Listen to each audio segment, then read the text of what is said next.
Саламатсыздар ма оқушылар? Бүгінгі сабақ тақырыбымыз көріп тұрғандарыңыздай Қасым хан, қазақ хандығының күшеюі. Бүгінгі сабағымыздың зерттеу сұрағы не себепті Қадырғали Жалайыр Жәнібек ханның ұлдарының арасындағы аса белгілі болғаны ол Қасым хан еді деп жазды. Ол бүгінгі сабағымыздың зерттеу сұрағы болып келеді.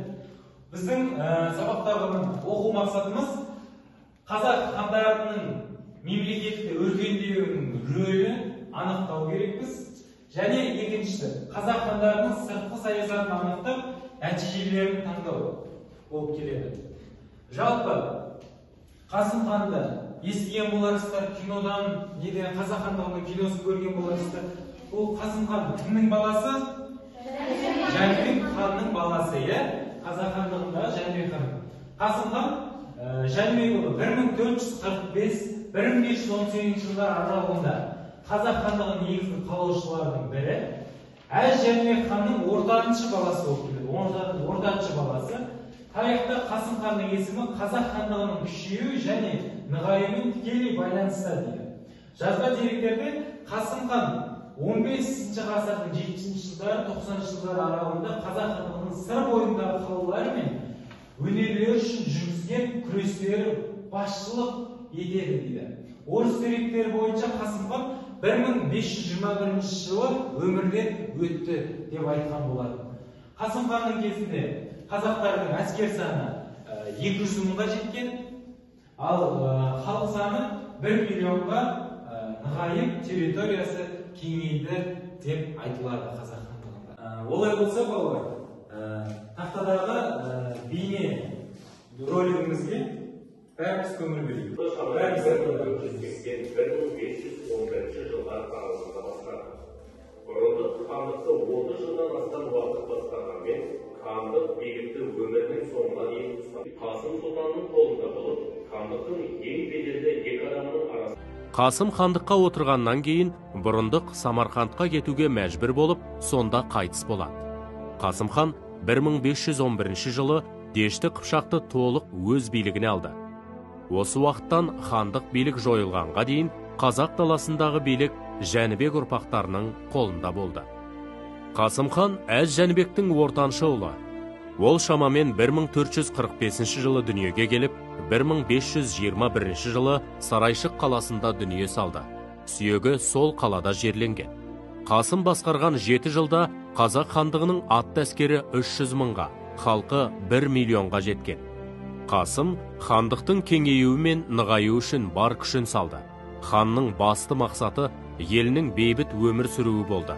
Қасым хан қазақ хандығының төңірегіндегі елдің барлығымен бітімгершілік саясатын ұстанып, қарамағында халықты бейбіт жағдайда ұстай білді. 50 жыл бойы ат жалында жүрген қазақ халқы үшін Қасым ханның жүргізген саясаты ұтымды болды. Қасым хан... Ал бәріміз видеороликті көрген болсақ, жаңа сабақтың басында естертіп болса, не себепті Қадырғали Жалайыр Жәнібек ханның ұлдары арасында ең аса беделді болған еді деп жазсақында.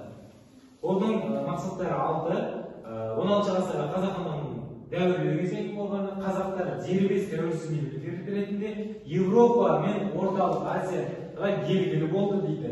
Халқымыздың саны бағана айтқандай 1 миллионға жетті, әскеріміздің саны 200 мыңға жеткен еді. Жер көлеміміз ұлғайды, халықаралық бедел өсті. Хандықтағы ішкі талас тартысы азайған болады. Келесі кезекте сабағымыз түсінікті болса, топтық жұмысқа кірсек, ол постер арқылы жұмыс жасаймыз. Топтық жұмыс дейміз.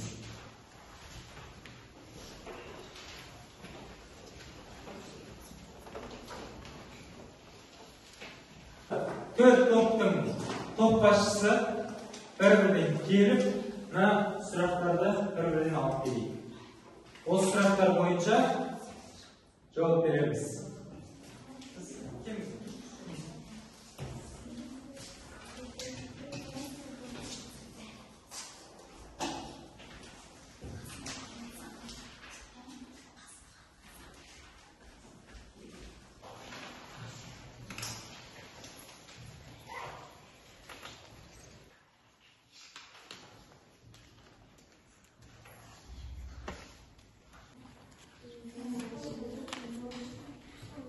Болды.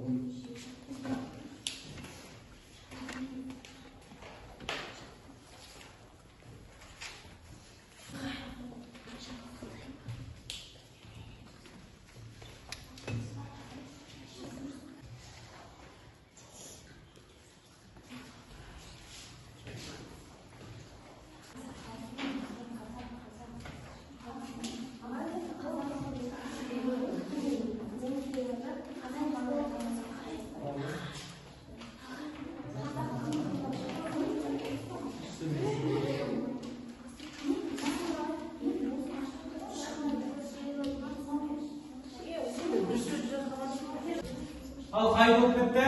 Уақытымыз тәмам болып. Бәріміз кездесеміз. Олай болса, бір-бір деген тесізіне қашып қорғайық. Бір-бірімізді бағалап отырамыз.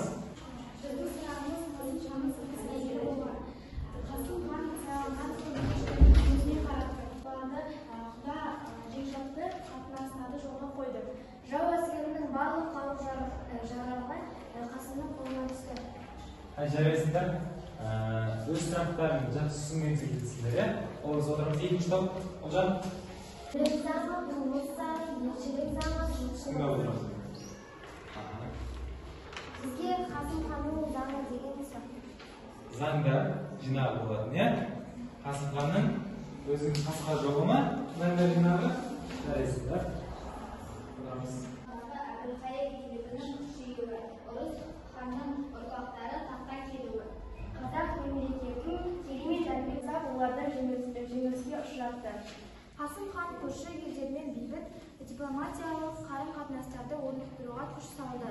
Ол Мәскеу патшасы 3-ші Василиймен дипломатиялық қарым-қатынастарды орнатты. Қасым хан сайланған соң Ташкентті өзіне қаратып алуға әрекеттенді. Сұрағымыз түсініп қой. Ол біз жайылсақ. Олай болса, тез бір-бірімізді бас бармақ тәсілі арқылы бағалаш берейік. Егер бірінші топ, екінші топ, үшінші топ, төртінші топ біліп тұрсыздар, бірінші топқа екінші топтың жалпы екінші топтың өз сатырын қорғауы ұнады ма? Ұнаған болса бас бармақ ұнады, орташа төмен деген секілді. Бағалаш берейік екінші топты. Так, олай болса бірінші топты бағалаш берейік. Бәріміз бірінші топты. Бірінші топты. Үшінші топты бағалап жүрейік бәріміз. Жарайсыңдар. Төртінші топты бағалайық. Бәріміз сұрақты түсінген боламыз ғой, болды қой, иә? Дұрыс. Бұл қазір орындағанымыз топтық жұмыс болады. Келесі кезекте жеке жұмыс болып есептеледі. Тарихи диктант дейміз. Бәріміз дәптерді ашамыз. Тақырыбымызды жазып, тарихи диктант орындаймыз. Шындамыз. 3 минут уақыт береді. Құрметті оқушылар, уақыт аяқталды. Кім дайын? Бірінші. Милана, тезіз. Билік етті. Екінші сұрағымыз Олжан. Жәнібек ханның ортаншы ұлы. Халқы 1 миллионға жеткен. Халқы 1 миллионға жеткен еді. Төртінші сұрақта. Хан мүлік заңы, әскери заңы, қылмыс заңы, елшілік жоралары, жұртшылық заңы деген заң шығарды. Олай болса, бәріміз сұрақты орындадық. Жарайсыңдар. Олай болса, бәріміз сұрақты аяқтадық. Тарихи диктант дегеніміз осы болатын балалар. Олай болса, сабақтың басында біз сабақ мақсатын айтқан едім. Оқу мақсаты қазақ хандарын мемлекетті өркендетуге рөлін анықтау, қазақ хандарының сыртқы саясатын анықтап, нәтижелерін талдау болады. Сабақ мақсатымызға жеттік деп ойлаймын. Бәрі Қасым хан туралы білді, тапсырманы орындады, әрқайсысында бағалау парақтары бар. Олай болса, келесі кезекте бәріміз үй тапсырмасын жазып алайық. Күнделігімізді асырамыз. Үйге Қасым хан тағдырын оқып, картамен жұмыс жасап, кестені толықтырып келеміз. Кесті жазып аламыз. Жазып алған болсақ, жақсы сау болыңдар.